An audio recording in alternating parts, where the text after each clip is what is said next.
Sí, sí, sí.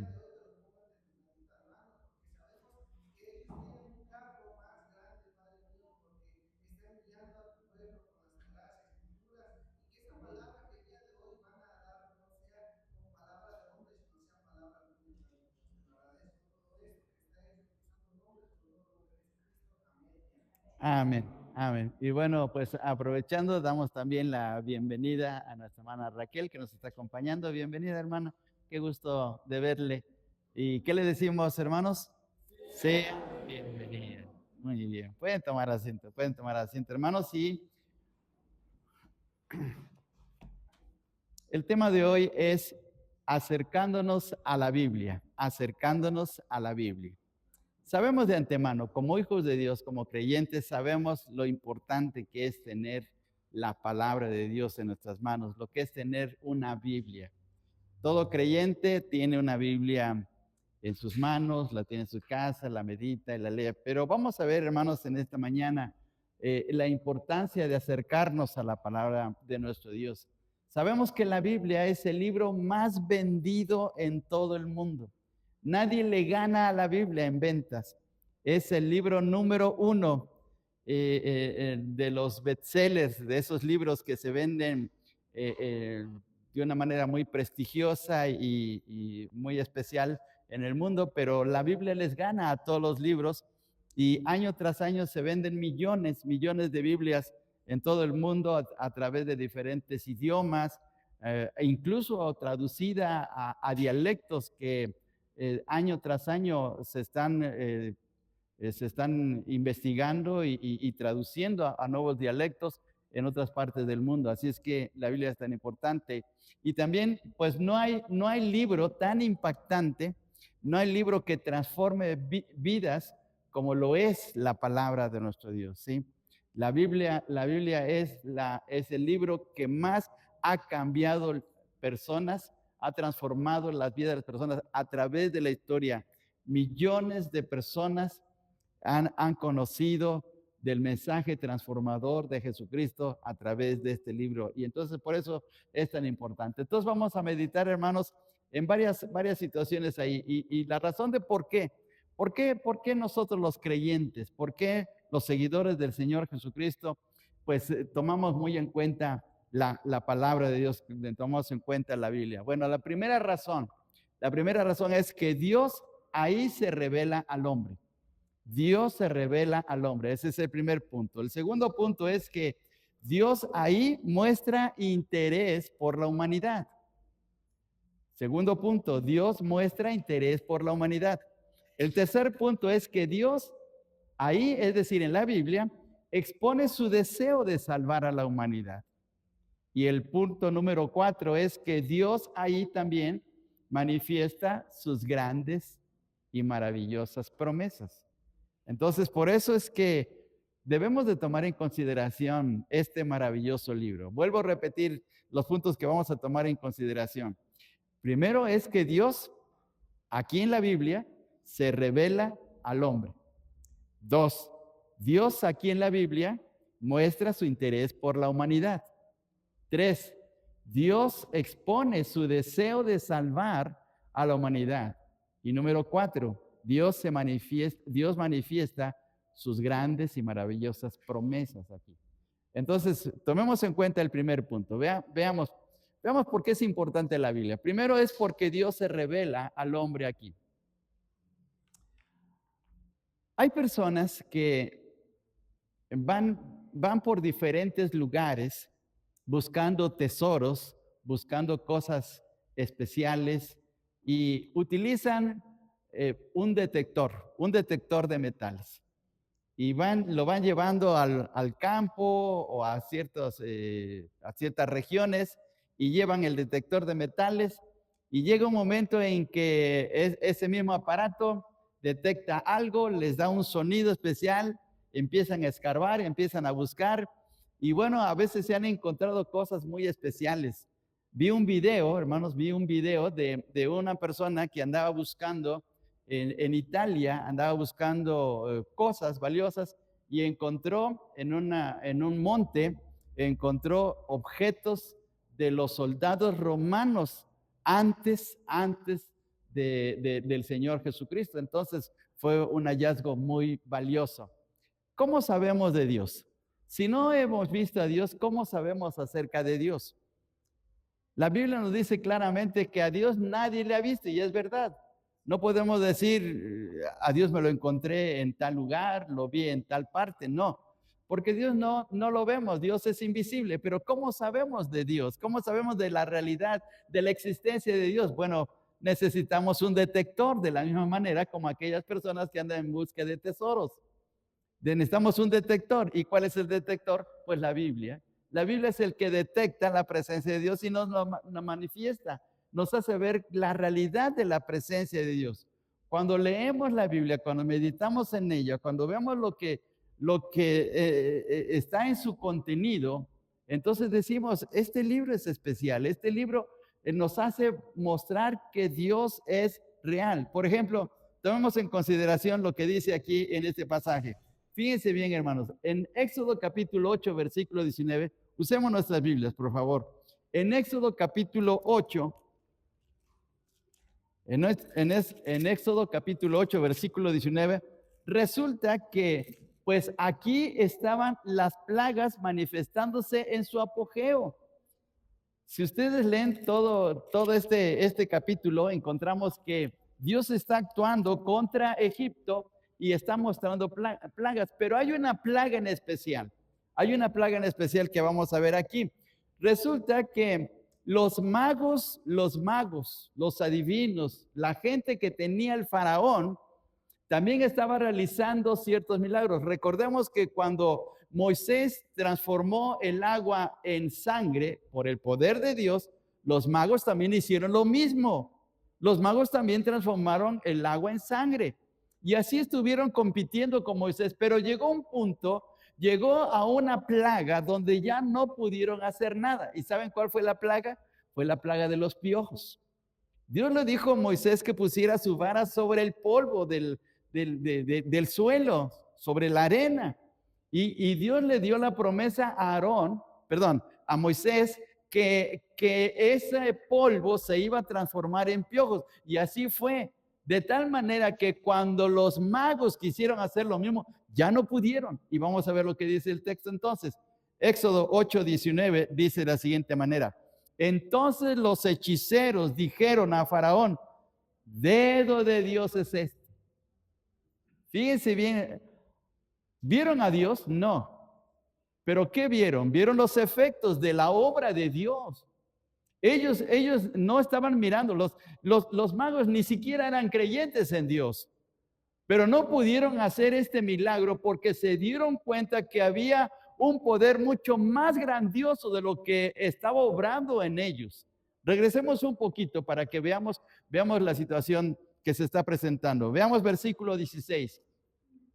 Entonces Jehová dijo a Moisés, di a Aarón, extiende tu vara y golpea el polvo de la tierra para que se vuelva piojos por todo el país de Egipto. Y ellos lo hicieron así. Y Aarón extendió su mano sobre su vara y golpeó el polvo de la tierra, el cual se volvió piojos, así en los hombres como en las bestias. Todo el polvo de la tierra se volvió piojos en todo el país de Egipto. Y los hechiceros hicieron así también para sacar piojos con sus encantamientos, pero no pudieron. Y hubo piojos tanto en los hombres como en las bestias. Entonces los hechiceros dijeron a Faraón, dedo de Dios es este. Miren, entonces, ¿dónde sabemos de Dios? Pues aquí en la Biblia.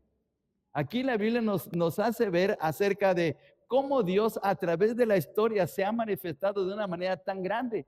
Los hechiceros no pudieron hacer absolutamente nada y reconocieron que Dios era real. El Dios de Moisés y de Aarón era real.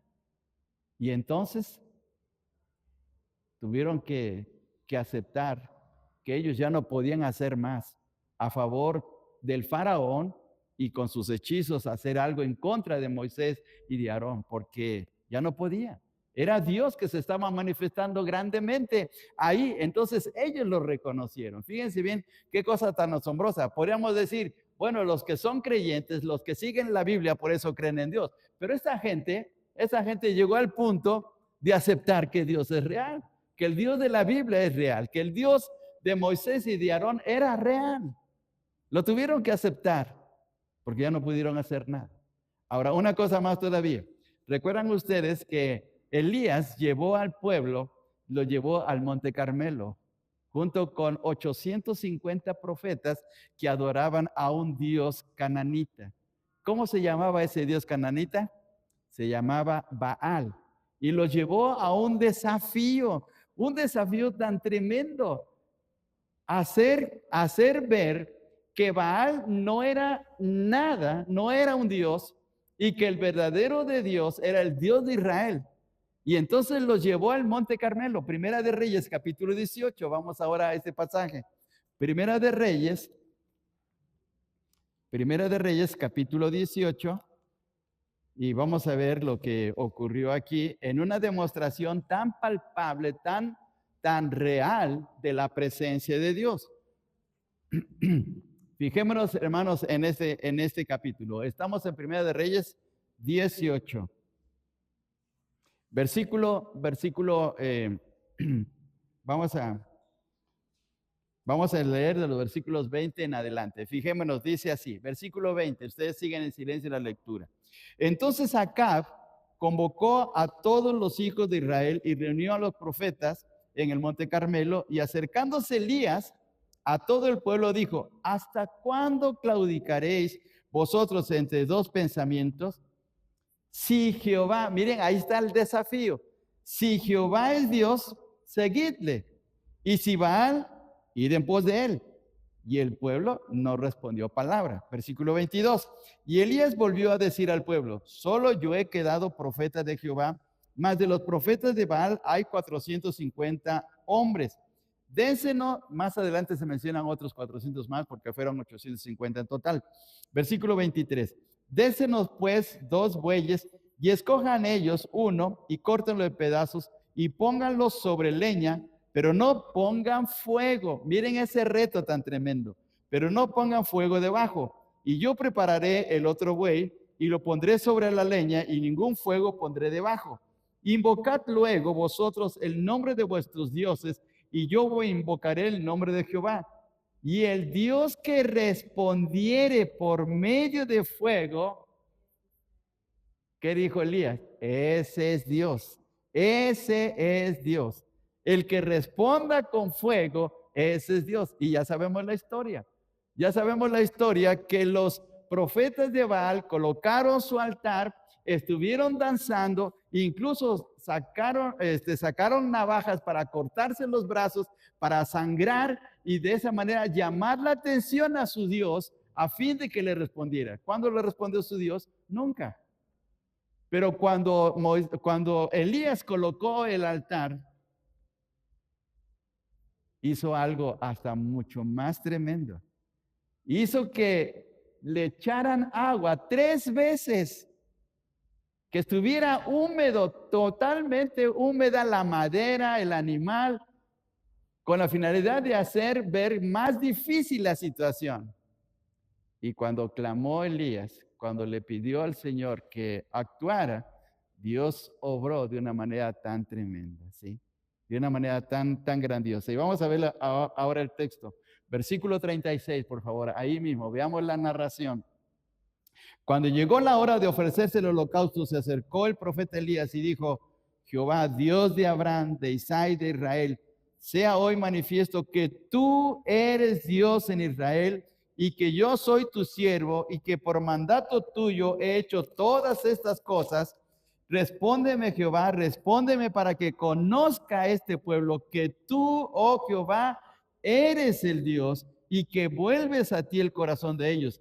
Versículo 38. Entonces cayó fuego de Jehová y consumió el holocausto, la leña, las piedras, el polvo y aún lamió el agua que estaba en la zanja, y viéndolo todo el pueblo se postraron y dijeron, Jehová es el Dios. Miren qué tremendo, Jehová es el Dios. Entonces ahí se demostró la realidad de Dios. Entonces miren qué tremendo. ¿Cómo? Luego la gente dice, muéstrame a Dios o yo no veo a Dios. Bueno, pero ¿ha leído la Biblia? ¿Ha ido a la palabra de Dios? Por eso Dios nos dejó este libro, esta revelación, para darse a conocer. Y veamos que en el caso de los magos de Egipto, de los encantadores de Egipto, ellos reconocieron a Dios. Ahora aquí, en esta experiencia de Elías, ante todo el pueblo, ante aquellos sacerdotes incrédulos, esos sacerdotes que estaban adorando al Dios Baal, se dieron cuenta que el único Dios verdadero es el Dios del cielo, es el Dios de Israel. Y lo vieron palpablemente porque se manifestó a través de ese fuego tan tremendo. Ahora una cosa más todavía, una cosa mucho más impresionante. Vayamos por favor al Evangelio de Marcos capítulo 1. Vayamos al Evangelio de Marcos capítulo 1. Y los versículos del 21 en adelante, veamos esta historia, hermanos. Esta historia, vuelvo a repetir, es una historia impresionante porque aquí no son los hombres que reconocen la realidad de Dios, son otros seres. Y veamos lo que dice en el versículo 21 del capítulo 1 de Marcos. Dice, y entraron en Capernaum, y los días de reposo, entrando en la sinagoga, enseñaba, se refiere al Señor Jesús. Y se admiraban de su doctrina porque les enseñaba como quien tiene autoridad y no como los escribas. Pero había en la sinagoga de ellos un hombre con espíritu inmundo que dio voces diciendo, ¿a qué tienes con nosotros, Jesús Nazareno? ¿Has venido para destruirnos? Sé quién eres, el Santo de Dios. Tú eres Dios. Pero no fueron la gente que estaba ahí en la sinagoga. ¿Quiénes fueron? Los espíritus que estaban dentro de ese hombre endemoniado. Fíjense bien, otra vez, regresemos al versículo 23. Dice, pero había en la sinagoga de ellos un hombre con espíritu inmundo. Bueno, aquí si se dan cuenta está en singular, un espíritu inmundo. Aquí hace entender que se trataba de uno, pero en la manera como habla, ya no era uno, ya eran varios. Versículo 24 dice, diciendo, ¿qué tienes con nosotros? ¿Por qué no dice, ¿qué tienes conmigo? Si nada más fuera uno. Dice, ¿qué tienes con nosotros? Eso quiere decir que había más. ¿Qué tienes con nosotros, Jesús Nazareno? ¿Has venido para destruirnos? Está hablando en plural. Se está refiriendo que hay más demonios dentro de ese hombre y ellos son los que están testificando, por decir así. Vimos en la mañana acerca de que la palabra testificar significa pues dar evidencia, hablar a favor de una situación. Y aquí estos demonios están diciendo, sabemos quién eres tú, Señor. Tú eres Dios, tú eres el Santo de Dios. Y no lo están diciendo los hombres. Miren qué tremendo es esto. Entonces, la realidad de Dios se manifiesta incluso en personas que no creen en Él, como en el caso de los magos. Se manifiesta en un pueblo que se ha desviado de la fe, como en el caso de Israel. Y ahora se está manifestando a través de estos ángeles caídos, que ellos sí están reconociendo quién es Dios. Ahora veamos lo que dice Santiago, por favor. Santiago 2:19. Santiago 2:19 dice de la siguiente manera. Vamos a este texto, por favor. Sí sabe dónde está Santiago, ¿verdad? Santiago está entre Oseas y Nahum. ¿Sí? No, ¿verdad?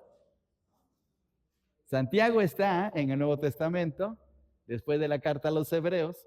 Ahí encuentra la carta de Santiago.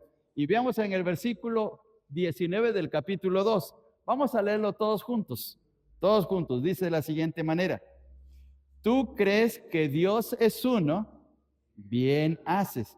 También los demonios creen y tiemblan. Y eso lo estamos viendo en Marcos capítulo 1. Los demonios creen en Dios.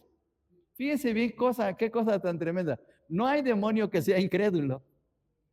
Lo que es incredulidad para el ser humano, para los demonios no, porque ellos sí creen que, o sea, qué manera tan tremenda de hablarnos la Biblia a nosotros.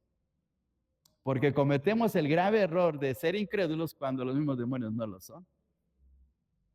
Y lo estamos viendo en el pasaje que leímos en el Evangelio de Marcos. Entonces, si queremos saber acerca de la realidad de Dios, tenemos que ir a la palabra, tenemos que ir a la Biblia, tenemos que meditar en ella, porque ahí se nos habla acerca de que Dios es real, Dios es personal, Dios es grande, Dios hace cosas increíblemente maravillosas. Ahí está presente, no lo vemos, pero aquí está manifestado. Entonces podemos decir una vez más, la Biblia es como el detector que utilizan los exploradores para buscar tesoros, pero la Biblia lo es en el sentido espiritual porque nos detecta a Dios, nos hace ver la realidad de Dios. Y veamos por favor todavía el Evangelio de Juan capítulo 1 versículo 18. Evangelio de Juan capítulo 1 versículo 18. Juan 1, 18. Dice de la siguiente manera: a Dios nadie le vio jamás. El unigénito Hijo que está en el seno del Padre, Él le ha dado a conocer. ¿Cómo sabemos de Dios? Por Cristo, a través del Señor Jesucristo. Cuando abrimos nuestro corazón al mismo Señor Jesucristo, entonces nos asegura, nos evidencia, nos hace ver la realidad de Dios. Un día, Felipe, seguidor del Señor, le dice al Señor Jesús: Señor, muéstranos al Padre y nos basta. Eso aparece en el Evangelio de Juan, capítulo 14. Señor, muéstranos al Padre y nos basta. Y el Señor le dice a Felipe: Felipe, ¿cuántas veces he estado con ustedes?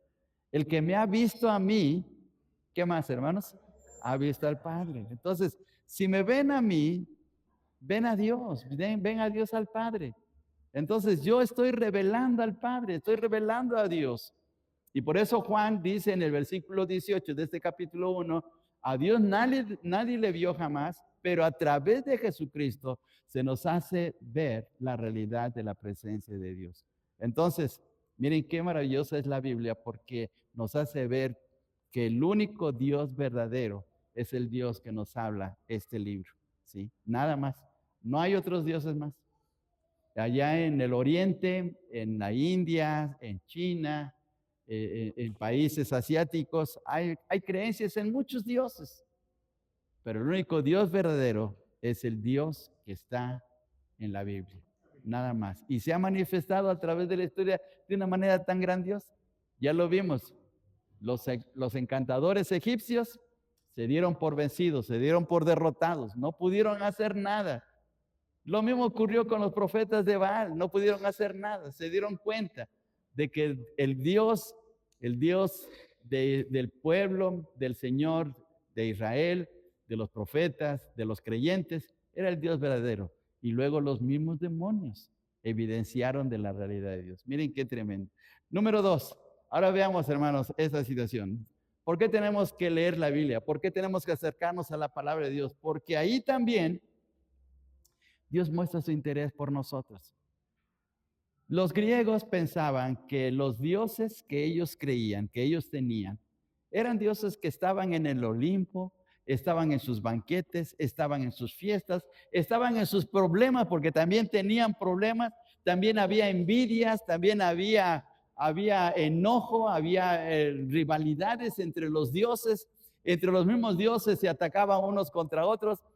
Y los griegos pensaban que esos dioses no les importaba la humanidad.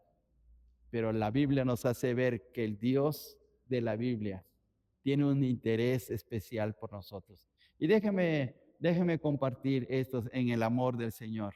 Puede ser que a usted nadie lo quiera, pero hay una persona que sí le quiere, y es Dios, es Dios. Así es que cuando usted se vea en el espejo y quiera decir, nadie me quiere, mejor dése la vuelta y sonríe y diga, sí, hay por lo menos una persona, y es la persona más grandiosa, es Dios mismo. Ahora veamos lo que dice la Biblia, por favor. El Salmo 40:17 dice estas palabras tan grandiosas. Salmo 40, y versículo 17. Lo leemos todos juntos para que veamos el interés que tiene Dios por nosotros. Salmo 40, versículo 17. Dice así.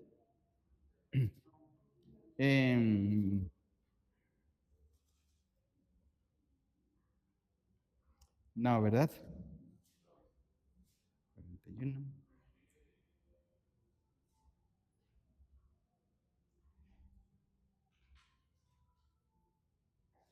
Me equivoqué en la cita.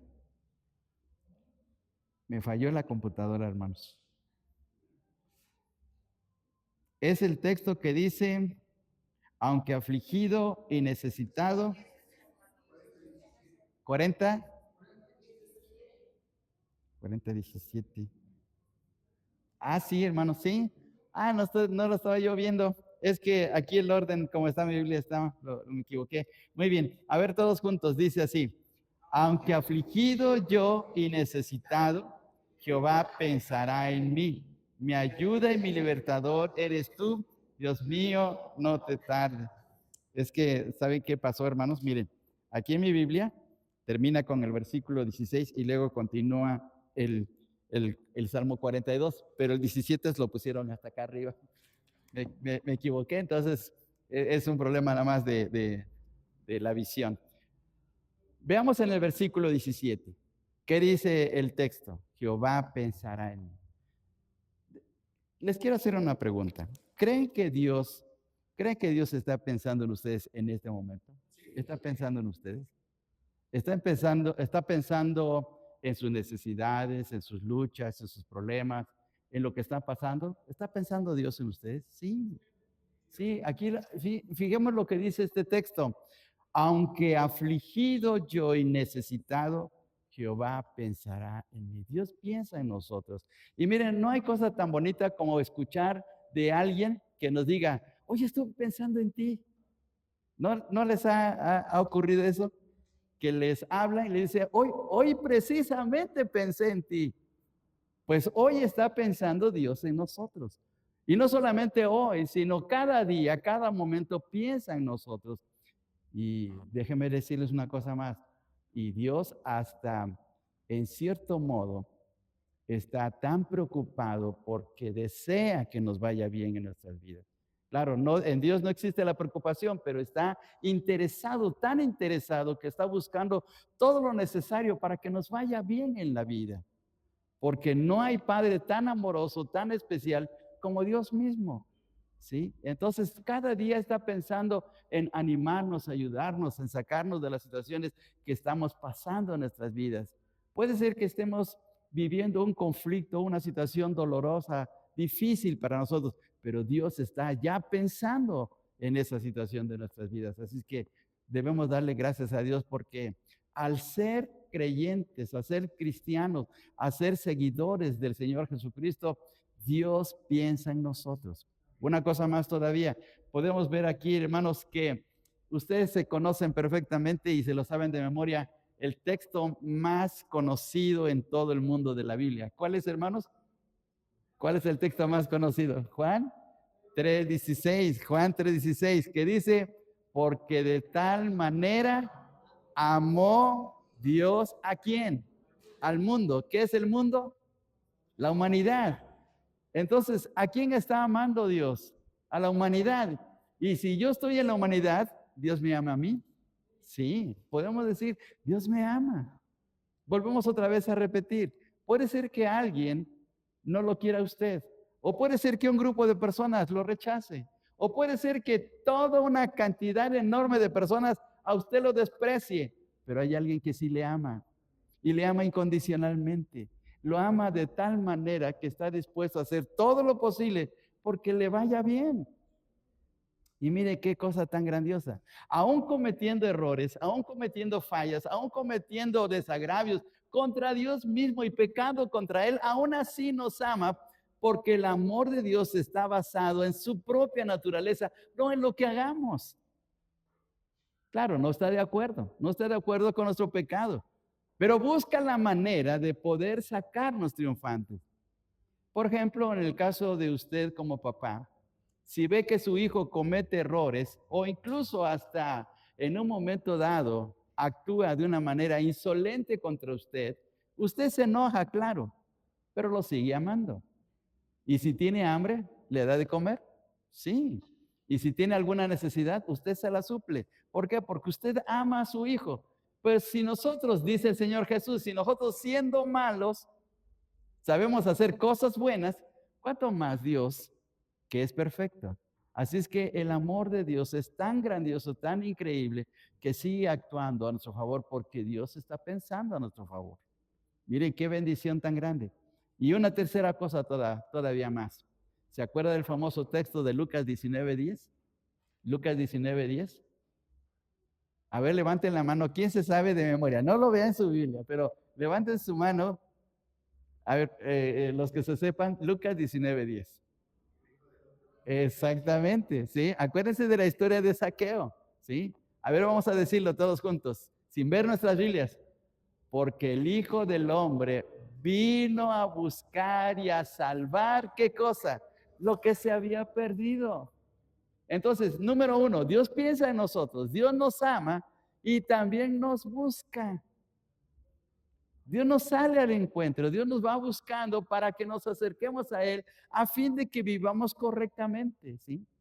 ¿Sabe por qué está usted aquí? Porque Dios le buscó y le trajo, ¿sí?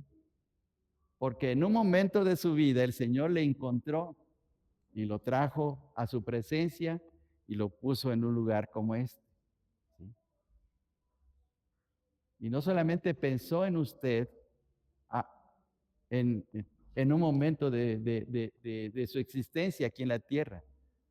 El Señor ya estaba pensando en nosotros desde antes de la fundación del mundo. Ya estaba planeando todo lo necesario para que estuviésemos en el camino de Él y poder gozar de todo lo maravilloso que es nuestro Dios. Así es que, hermanos, miren qué bendición tan grande.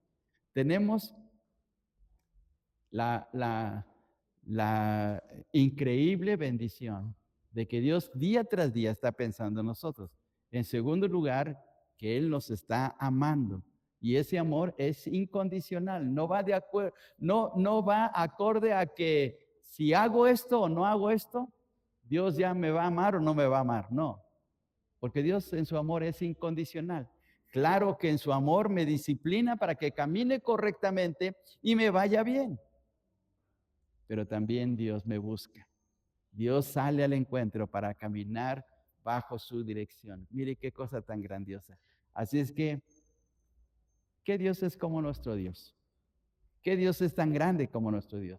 Ahora veamos este texto, por favor. Vayamos al Salmo 18, por favor, y veamos versículos 31 y 32. Salmo 18, 31 y 32. Salmo 31, no, perdón, 18, 31 y 32. Veamos el primero el versículo 31. Dice todos juntos, vamos a leer todos juntos. 31. Porque ¿quién es Dios sino solo Jehová? ¿Y qué roca hay fuera de nuestro Dios? Miren estas preguntas de reflexión. ¿Quién es tan grande como nuestro Dios? ¿Quién es superior a nuestro Dios? ¿Quién le puede ganar a nuestro Dios? ¿Quién puede ser tan fiel, tan amoroso, tan grande, más que nuestro Dios? Nadie, nadie. No hay nadie. Así es que miren, qué bendición que nosotros, pobres criaturas, tan indefensas, vagando por el mundo, un día Dios vino a nuestro encuentro y nos dio el gozo de poder conocerle a Él, de estar en su camino, de ser parte ahora de Él. Y ahora veamos el versículo 32, por favor. Versículo 32, todos juntos leamos. Dice así, Dios es el que me ciñe de poder, quien hace perfecto mi camino. ¿Por qué nos ciñe de poder? Porque todos los días tenemos que afrontar problemas, necesidades, adversidades, luchas, y Dios nos llena de su presencia, de su poder, para que podamos vencer, salir adelante. A veces estamos cabizbajos, desanimados, a veces, como dicen los boxeadores, queremos tirar la toalla, pero Dios nos levanta porque nos llena de su poder, nos hace ver que Dios es tremendamente grandioso y está a nuestro lado, porque Él siempre está pensando, amándonos y buscándonos. Así es que, hermanos, qué bendición. Bien, hermanos, voy a hacer esto como hacen en los comerciales. Si usted quiere ver la continuación de este mensaje, le espero la próxima semana a la misma hora por el mismo canal. Vamos a dejarlo aquí, vamos a dejarlo aquí. Y vimos 2 puntos nada más. Fíjense bien, hermanos, 2 puntos. Qué maravilloso es nuestro Dios. Primero, que a través de la Biblia Dios se revela al hombre.